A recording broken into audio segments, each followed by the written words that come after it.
मैया सम्मान योजना वर्तमान हेमंत जी की सरकार के लिए वो कहावत की हाथी के दो प्रकार के दांत होते हैं, कुछ दिखाने के लिए और कुछ खाने के लिए। इन बातों को चरितार्थ कर रहा है। मैं आपको बताऊं कि मैया सम्मान योजना का जब चुनावी शंखनाद हुआ था और हर जगह चुनाव का कैंपेन चल रहे थे, तो हेमंत जी, उनकी धर्मपत्नी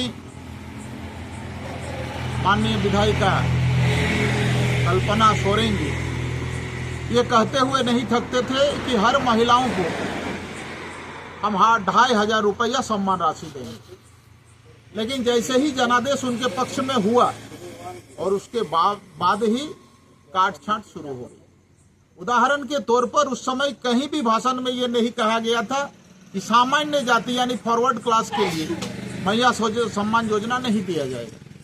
लेकिन चुनाव के इमीडिएट बाद जैसे जनादेश प्राप्त हुआ, उनकी सरकार बनी, तो स्टेटमेंट बदला और उन्होंने कहा कि हम सामान्य जाति के लिए मैया सम्मान योजना नहीं देंगे। इससे इतर अगर आप देखिएगा तो जैसे सहिया, संयोजिका, इस प्रकार के जो पद सृजित हैं और जिनका मानदेय 500, 1000 या 2000 रुपये हैं, उनको भी ये सरकार इस सम्मान राशि से वंचित कर दिया।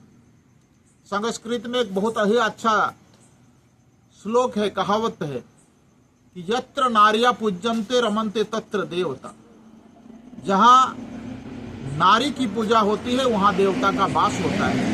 और वर्तमान सरकार इसी प्रकार के मातृशक्ति के साथ छल करने के लिए उतारू हो गई।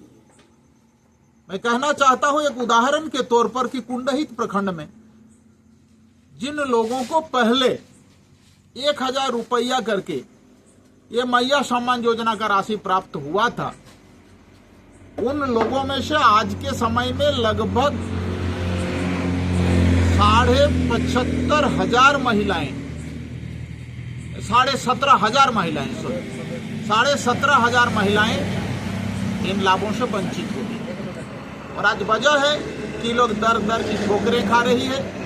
कोई सीएसपी सेंटर में जाके अपना कॉपी का जांच करवा रहा है कि खाता में आया कि नहीं पैसा, कोई ब्लॉक का चक्कर काट रहा है, और आते जाते और भाड़ा देते देते इन लोगों का हाल बुरा हाल है।